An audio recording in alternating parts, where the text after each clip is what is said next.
Hello, everyone, and welcome back to another episode of the Dream Design Podcast with Amy Lee.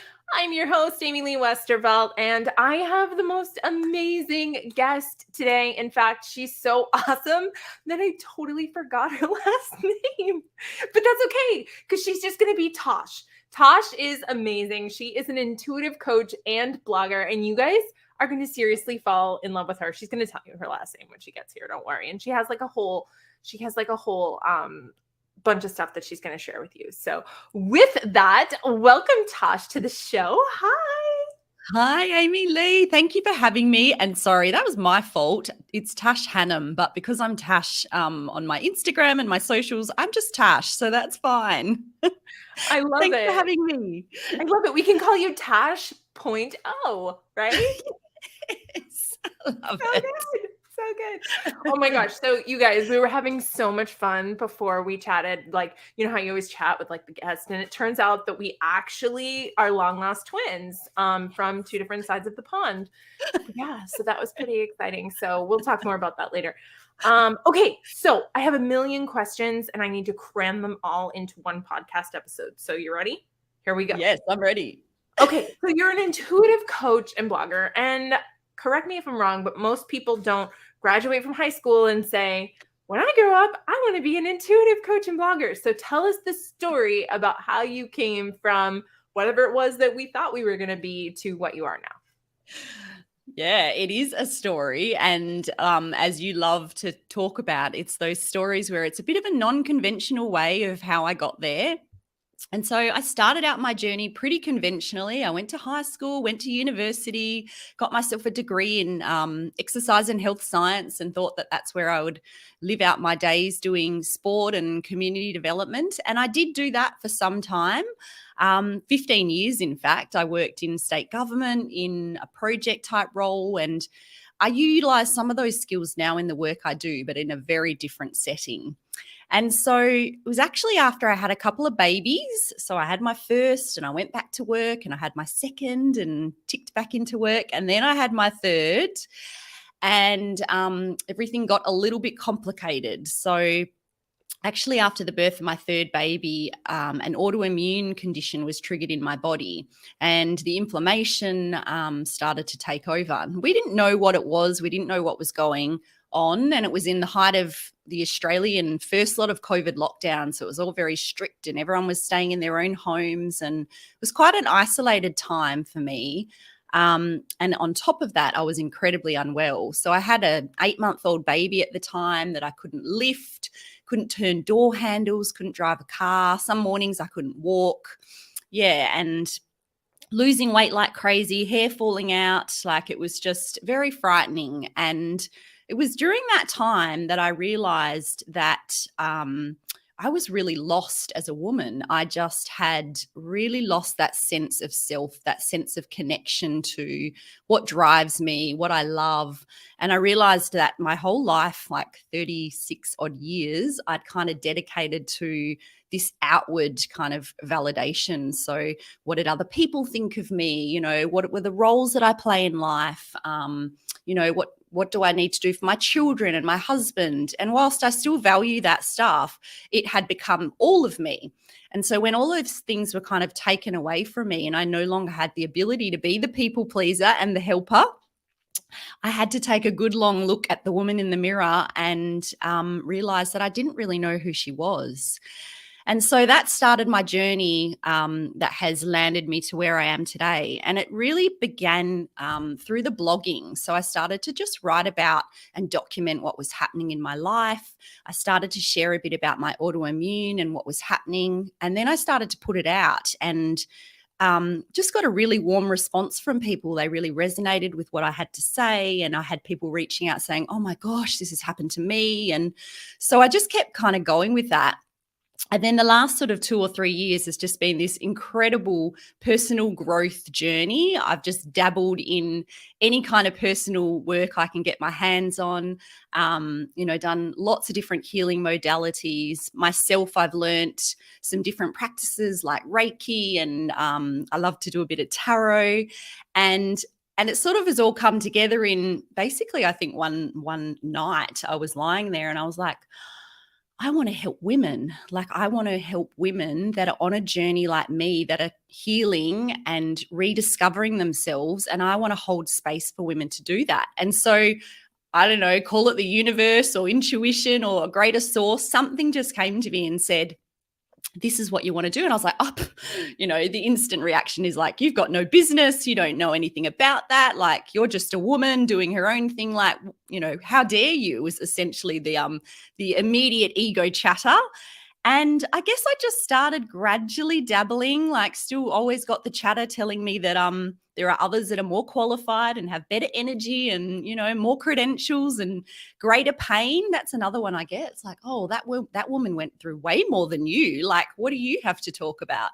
But I guess just following my heart, I've just kept that true north, and I just keep rolling out different things. I guess learning to fail, which is a big thing. So willing to just give stuff a go. And it's evolved into what I now have as an intuitive coaching business. And it's really all about holding that space for women to connect to their wisdom, and they then go on and heal themselves and find what it is that lights them up and help them to sort of support them on their journey. So that's how I landed here and how we got to chat today. Oh my gosh, I resonate with so much of what you said, and especially that imposter syndrome piece, right? Like the whole idea of, like, am I good enough? And, it's interesting, like the way I look at it is like, if somebody's on fire and you're walking down the street and you have a bucket of water, are you going to be like, what if my bucket's not big enough? What if somebody else comes along with a bigger bucket? What if their bucket is prettier than my bucket? What if my bucket has a hole in it? I don't even know if it has a hole in it, but what if it does? What if I go to throw the water and the person doesn't even want it? What if I throw the water on them and somebody else comes and is like, I was supposed to throw the water on them? Like, throw the water on the person, they're on fire. But you're right, we get so in our heads. And I actually had a download about that, which was like, who can you help from inside your head? The longer you stay in there and the longer that you hem and haw about all the ways that you're going to make it better, right? And like, because we are highly sensitive, because we are such perfectionists, we're always waiting for the right to make it perfect. And how many people are suffering when we've been called to do this work, right? So yes. I can totally resonate with what you're saying. And it's so interesting that you're saying, like, I'm sitting here like, I want to do this work.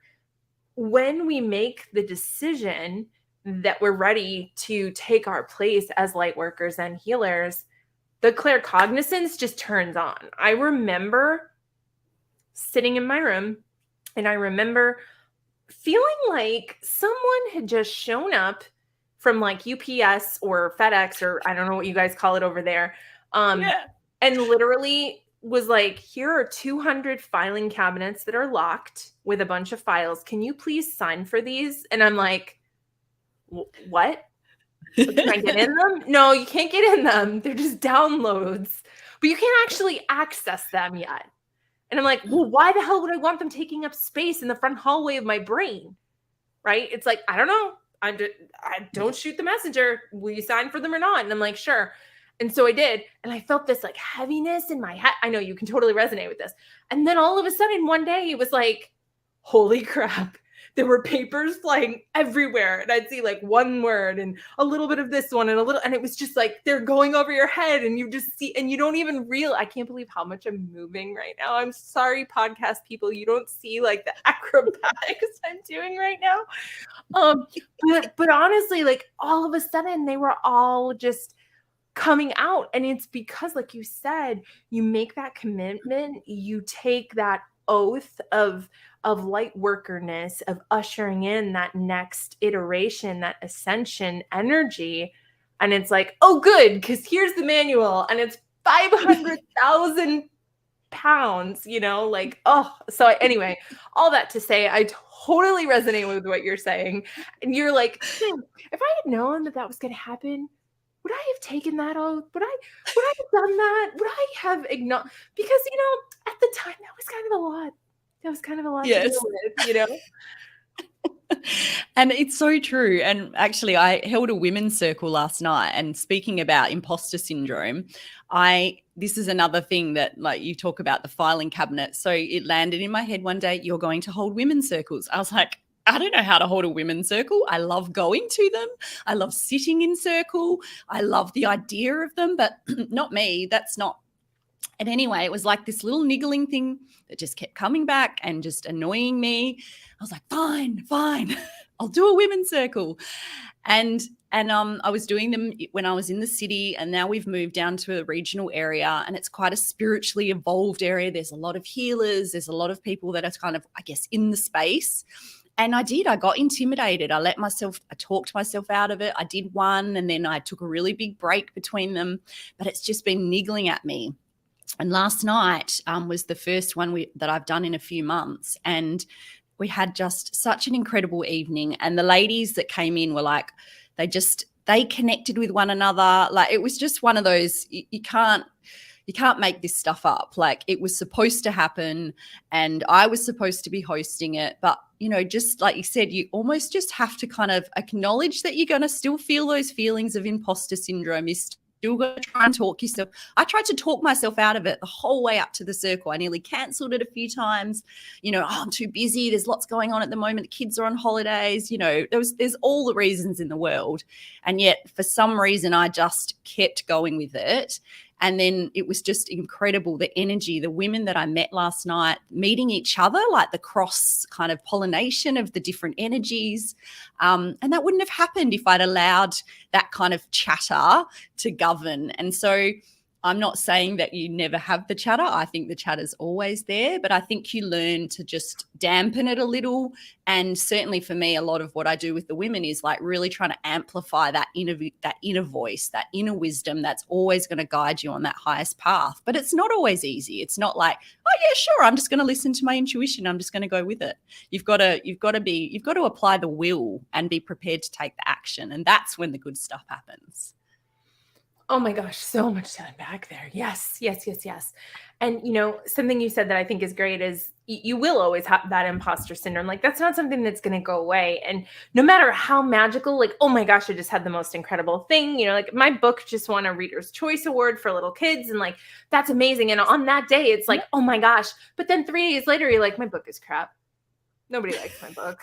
It's not selling, And so it's interesting, like, you do have these highs and these lows, but like you said, you get to the point where you're like, that's not my voice. That is the conditioning of what I've been taught and who, and where I came from. And that's what's actually speaking. And I think that's the hardest part, is to get women and people in general, but let's talk about women because we both coach women, like to get women to understand, just because you hear it in the tonality of your voice does not mean that it's actually you. It's conditioned responses. And I tell this story all the time. I think it's a great example where, like, if you work somewhere and your Apple Watch is like, leave now to get to work on time, right? Like, you're like, okay, and you follow that. But then one day you change jobs and you don't go there anymore. And your watch is like, leave now to get to work on time. You're not going to be like, well, sorry, folks, I actually need to leave. And they're like, wait, you work here now? I know, but my Apple Watch said I got to go. Like, you would go, oh, hold on a second. Let me just end that. I forgot to take that, because it's a computerized thing. Well, that's exactly what our thoughts are. And so when we recognize that, we can go delete, cancel. And at first, when you first start doing that, you're like, that doesn't really work though. And, if you're like me and you have ADD, you're like, well, this is never going to work.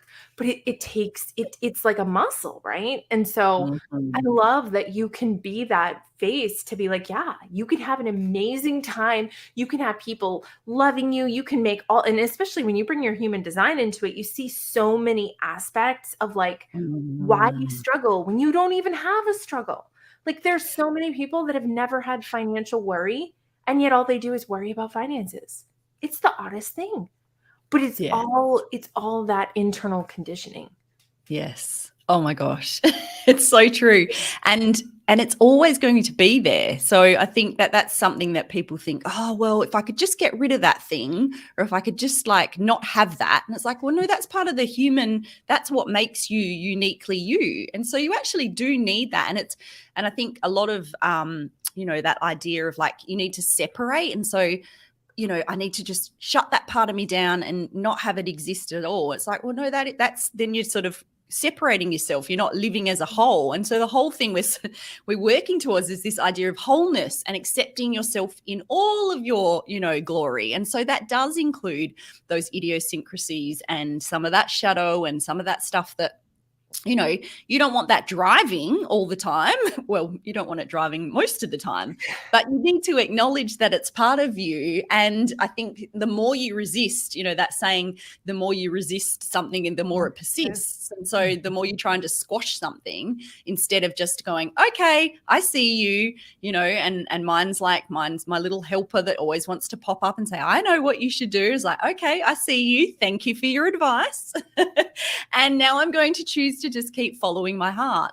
And I think, like you said, it's a muscle, right? So it is, you don't just magically apply it. And I think sometimes it's misleading that people think, oh, well, I just think and it'll be done, or like that idea of manifesting. It's like, well, I've been sitting here, I've been thinking on this thing, and where is it? Where is my mansion? Or, where is this great life that I've been imagining? And absolutely, you've got to anchor into that. And I think it was something you shared the other day, was like, you've still got to take action as well. Like, you've got to be prepared to then follow. And that's where people come unstuck, because they'll say, well, that doesn't make sense. I'm getting this, message, or I've sort of got this idea and it says that I need to do this in order to get there. And it's like, and then they're starting to apply that rational brain. So then the rational brain comes in and says, now past experience tells me this is the way you should do it. It's like, yeah, but what has past experience done for you? You're just going to end up exactly where you started. So the whole thing about following that intuition and taking those steps is that you're doing things you've never done before. So you have to be prepared to kind of put yourself out there. And that's when that vulnerability piece comes in, that a lot of people are like, oh, that's like too much for me. Oh my gosh, I'm going through that right now. Like I hired a TikTok coach and she's phenomenal. But gosh, you want to talk about vulnerable. I have these YouTube shorts out there, and it's so interesting because you put out a 12-second clip and people don't know you, and they don't know the body of work that you have. They don't know that you've been doing this for 5 years. They don't know about all the things that you have. And they make these comments like you're this Joe Schmo that just showed up on the scene. And you can't help but be a little triggered by it. But it's like, I literally feel like I'm out there walking around naked on the internet right now. Like I do. Like I have never exposed myself. The things that I'm saying are polarizing, and they're not polarizing like in the way that they're going to offend anybody, but they just like, they stand for something. Right. Yeah. And like today I made a post about like the difference between, everybody talks about Republicans and Democrats being two wings of the same bird. And I'm like, great, now let's do the matriarchy and the patriarchy, because I feel like everybody blames the patriarchy for everything, but you never hear anybody talk about the matriarchy. You're going to tell me that thousands of generations of women are completely innocent of ever doing anything to anyone ever? That doesn't even make sense. And these people are like, what are you saying? Who is this girl? And I'm just like, I can do this. I can do this. I can do this. But this is what it's about. Like and that's what you guys have to understand. People like me and Tosh, like, not to pat ourselves on the back, but this work is not for the faint of heart. Like, you have to do so much introspection and so much self-discovery and so much actualization to do the work that we do. Like, no amount of money that we could make from it is ever going to come close to the level of vulnerability that people like us put out there. Yeah. To be on your spiritual journey with an audience, it's literally like the Truman Show for starseeds. Like, for real. It's so true. It is so true. And I knew because when it first came through, one of the things that I understood as part of the deal was that I would show up with vulnerability and I would show my journey And initially it was through just talking about what I was going through and what was happening in my life, and letting people in, letting people see what was really going on, that I understood would allow and then start to foster that understanding in others and in my audience to think, okay, well, maybe I can just step out a little bit. And that's all I want. I want just for people to feel like, and for these women to feel like they can start to do a little bit, and they can feel safe in the knowledge that someone else is doing it and they're putting themselves out there. But I think also you got to meet people where they're at, and maybe some people will never be ready. I like to think that everyone has the potential, but not everyone is going to go there. And you can't force people. And I still have ladies that will say to me, "Oh, you're so brave." And I'm like, I don't feel brave. I feel terrified most of the time. But I suppose it's like it's doing that despite the terror. So you don't lose the fear. I think you get better. You get more comfortable with it, perhaps. I don't think it ever goes away. But it's doing it despite that fear and despite that idea of like, oh my gosh, like you said, the TikTok. So I haven't done TikTok, but I've been watching some of the people say, you've got to get on board. You've got to get on board. And people are like, oh, how many platforms do I need to have? And I must admit, I had, one of those moments. And I was like, well, do you want to serve your audience? Do you want to share your message? And do you want to have impact? And the answer is yes. So if that's what's going to get it done, well, then it's my job to get over myself and go and find wherever I can get to my audience. So I will say, and I know you didn't ask, but I will say, and this is for everybody out there, I totally thought that TikTok was another form of social media, but it's actually not. TikTok is edutainment. So it doesn't exist for people to get to know each other. It's for people to learn things or to enjoy themselves. So healers on TikTok, like they're short form videos, and you're getting like the small attention span of someone, and you're getting that opportunity to use your energy to impact them instantaneously, which there is no other platform that allows that. I mean, Reels kind of, but people are still kind of, it's always going to be known as that visual. It was meant to be a visual platform. And then they were like, nope, just kidding. We're going to rewrite the whole thing. I know. So crazy. But with TikTok, though, there's this energetic, especially for empaths, right? There's this connection.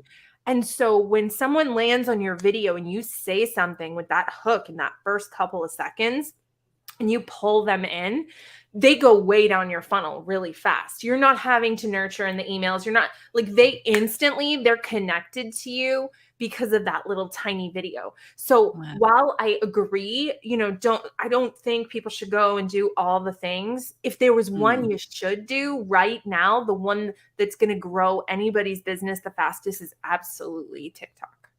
Yeah, that's it. I'm on it. And it's another one of those, like you said, facing that fear and going, oh, I don't know. I've got no business doing this. And, I think about, it's the younger generation. They're doing that. So they do it so easily. So do you know that there's actually 2 generations since us? I figured that out the other day too. Like all of the people that are making fun of the like people older than them, I totally thought they were making fun of us. They're not. They're making fun of the generation after us. The generation after us are the ones that are getting made fun of by the youngest generation now. So we are now 2 generations removed from reality. So you've got the Gen Z, and then you've got the millennials, and then I guess we're called elder millennials or zennials. Yeah. So they're not making fun of us. We're like the grandmothers now. Is that mind-blowing? So they don't even worry about making fun of us. No, they're like, oh yeah, that's the 80s, but that was Stranger Things, so that's cool. Oh yeah. It like great. It was great. Like I was like, wait, you're making fun of the 2000s? I was in my you're not talking to me. Like we're almost boomers, dude. No, I don't like that at all. I know. Isn't that crazy? But there's a lot of people like us on TikTok that need people like us to listen to, because they're not gonna. I mean, we just have, and I know this isn't anything that anybody asked for, but this is what happens on my podcast, right? This is how we talk. Yeah. There's an emotional neglect that is very prevalent in our generation. Mm. People who their parents were just doing the best they could. You know, they grew up on Dr. Spock. Maybe they didn't have the greatest relationship with their parents. It was very like hand to mouth. And by the time we came along, it was like, do you have food? Do you have water? Do you have a place to sleep? Do you have clothes? Great. See you tomorrow. You know? And Yeah. so, and it was never neglect in the physical sense, but emotionally, they just weren't available. And you've got this entire generation of people who are now raising their children, you know, us raising our children, where like, we're like overdoing it. We're like over empathizing. And they are like, hold on, your emotions are a little much for me.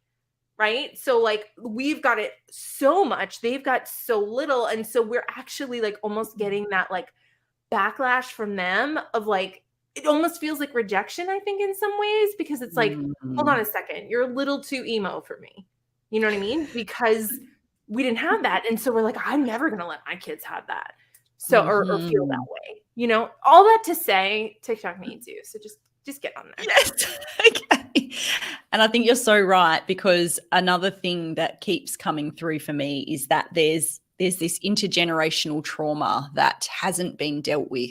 And this goes down through the generations. And it's because, like you said, there were different times, different ways of coping. And certainly even in my parents' generation, and you would have similar age parents, they just I know, often didn't deal with stuff. You know, they didn't. It got like swept under the carpet. And I know even within my own family of examples of abuse and things that have happened where literally no one talks about it. It's just like it happened, and maybe someone mentions it once and you're like, whoa, hang on a minute. So how has this been dealt with? How has this been like, how's the healing happened? It hasn't. And if you think about it, you know, not to get into too much around like epigenetics and stuff, but if you think about that coming down, so now it's in my cells. And I actually heard a study about that was in Australia with the Aboriginals, where is that the right way? Is it Aborigine or Aboriginal, right? Yeah. Okay, the Aboriginals, where they have this prevalence of PCOS because they were so massacred as a people that their bodies were like, well, we're not making people anymore. Like, we're not going to have them be born into slavery. And so epigenetically, a lot of them stopped being able to have children because their bodies had so much trauma from being oppressed, right? Yes. Yep. Yeah. So we have I consider it a really big, it's an honor, but it's also a really big responsibility because, as you know, we're both mums, and a lot of our audience and people that we work with are mums. And, you know, we're trying to do the best we can, but I think a big part of that is actually taking responsibility for our own healing. And in doing that, then ensuring that you're allowing your children to have the space and the skills and the knowledge on how to heal and how to manage, you know, because it's not pointing fingers, but you don't necessarily want to just continue on trends that didn't serve the generations before you. And they're not going to serve me just by not dealing with stuff, because it doesn't work. And I'm definitely not wanting to pass that on to my children. So yeah, that kind of took a bit of a left turn, but I felt like, I picked up on something around that trauma stuff. So yeah, it's something I'm really passionate about. Yeah, no. And I think too, some people, like you said, you know, some people didn't come here to grow. Some people came here to grow us. Some people came here to be the iron that sharpens iron, and they're not here on their own journey. They're here on a servant journey, right? Like if you think about radical responsibility and radical forgiveness. And so understanding sometimes, especially with parents, right? Like sometimes, you know, they're here to be the thing that strengthened us so we could take the journey we needed to take. And so I think that there's some healing to be had there as well. Yeah. Oh, that's so good. And the idea that souls get to choose, like, and that's probably, I don't know if that gets too woo, but the idea that like there's no such thing as too woo around. Okay. So I'm like, I'm gonna go there. We have the little chakra tree right here. Okay. Here's some sage. Wait, hold on. We've got the organized pyramid, and off camera the left, we've got all of the oracle cards, like all of. Oh, that's all that's So- behind me. You probably can't see it, but yeah. And I'm the whole time I've been holding on to my lapis lazuli to help with my throat love chakra, just it. to keep my communication open. So Got my and I've clear got my clear quartz for quartz. negative energy. Oh, snap. I've got mine too. Oh, well, there you go. We're all over it. We were star seeds that were split at birth. You came out 6 months before me. It's so perfect. It's everything. You guys, you are witnessing the birth of a brand new bestie friendship right now, right here on this podcast. I feel it. I know what's happening. So, Miss Tosh, tell us all the things. How can people get a hold of you? Clearly, there are going to be people lined up around the block to work with you. They need to know. Obviously, they can DM you and all that yummy stuff. And I'm sure that you'll be, standing by if they want to DM you and all that. But like, tell me some of the things, some of the places people can go to get more info on you.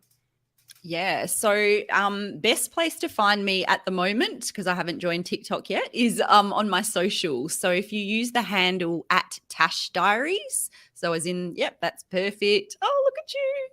And that's for both Instagram and Facebook. So I'm pretty active on both of those. So feel free to reach out to me. I love to chat to the audience. So just send me a DM or come through my socials. I've also shared the the resource that I have around the journaling. So I love that too. It's so funny. We're so silly. So this is something that I do with groups, and I offer it as one of the things where you can come and sit with me, and I take you through a process of doing some intuitive writing. And so this template you can do and basically take it and do it on your own time, and it gives you some prompts in terms of, and it's more about that intuitive kind of tapping into your inner wisdom. But I also offer sessions where you can come and join me. So again, come through my socials if you're interested, but if you want to just have a crack on your own, feel free to use that journaling template. It's just a simple one-pager and just kind of helps to start to get you tuning into that wisdom. And then I've got tashdiaries.blog, which is my website. So that's got, I don't think I shared that one, sorry. Okay, but, that's okay. That's okay. Yes. So blog. Here it comes. Yes. So that's obviously got all my other information. So I do one-on-one coaching with women. I offer group programs. You can see stuff about my women's circles, my Reiki, so all my other services, and you can just learn a bit more about me through that. That's it. Oh, look, you're just a tech genius. I wouldn't go that far. Oh, that's something that I've learned so much on this business journey is like, I'm like, man, I can do all these things now, all these different platforms and like software and it's not just personal growth. Like having a business, I think, is just one of the biggest growth opportunities you can ever take on in all aspects, like your actual technical, your personal, your emotion. That's another one that's not for the faint-hearted. So that they're probably the main ways to get in touch with me. And then she has a group. Yes. Oh, and my Facebook group. Thank you. So it's similar sort of intent to Amy Lee. It's a tribe of women. The idea is around coming together, inspiring one another, sharing our wins. I do a similar sort of thing where once a month I interview a woman, put a spotlight on her. She gets to talk about her gifts, what she has to offer, her experiences, and it's just a little bite size. So for the busy woman, she can have a cup of tea over her lunch break, watch it live, or she can catch it on the replay. And then if the women resonate with what she has to share, they can then go and make contact with her after. But I do lots of different things in that group. We do card pulls. I do Tuesday tune-ins where we do a meditation. So it's just another opportunity to kind of foster the community and bring wonderful women together. So I'm so excited to join it. Yes, please do. So thank you for the opportunity to share all of that, Amy Lee. It's been amazing. Goodness. Are you kidding me? I'm just so elated that I get the credit of having introduced my community to you. Like, dude, that in and of itself brushed my shoulders off, right? I mean, come on now. So any last things or any last, I mean, I know that we talked about so many different things and I didn't scratch my nose. So its source didn't really show up this time, probably because it was hanging out with you. Yeah, whenever you see me scratch my nose on a live, it's because like Source is like, and don't forget this, and don't forget to tell them this. And I'm like, I'm literally live right now, and I don't know what you want me to say. And then like the next thing pops out, and I'm like, oh, okay, that was it. And then it's weird. But anyway, so tell me, is there anything, you feel like pressing, something that people need to hear? The floor is yours. No. Look, I think it would be remiss of me not to just say that if there's anyone that's listening and they've been thinking about something, there's something that's been coming to them in their dreams, or, it's crossing across their mind and they've been dismissing it, this is your cue. If you're listening, this is your cue that you don't need to ignore it anymore, and you need to embrace whatever that is and just have a go and see what happens. So I'm just encouraging you to, you're looking for a sign, this is your sign. So if that speaks to you and you think, oh, there is that thing, and no, she mustn't be talking to me, I am talking to you. So take this as your sign. Amy Lee and I are behind you, and go get it. Oh, I love that so much. Yes. And real quick, just to kind of add to what she said, which I don't usually do, when you reach out to people like us, like, we're not going to try to sell you anything. Like, we want to have conversations. Sometimes we can give you a breakthrough in like 2 seconds. If she can tap into what it is that's going on, maybe you don't even realize it, and she can help you walk away with like that that you're waiting for. Remember, people like us, we're here to do the work first. Yes, of course, we want to, feed our families and all of that. And Source will provide for us in that way. So don't worry about us. But just know that we take so much, derive so much joy in helping people to understand whatever it is that's keeping them stuck. So, yes, I love that. Absolutely. Oh my God, we love hearing from you. I know we do love hearing from you, but you are so amazing. I'm going to definitely have to have you on the show again. And I'm so glad that you're in the community now. And you guys are going to be a great asset for all of you. So definitely reach out, even just to say hi and to go check out her blog and all the things. So Tosh, thank you so much for being here. It has been amazing. Thank you. And thank you for your energy, Amy Lee. It's amazing. I get that a lot. So that'll do it for this week's episode of the Dream Design Podcast with Amy Lee. Until next week, may you be happy, may you be healthy, may you be safe, and of course, may you be at peace. Namaste.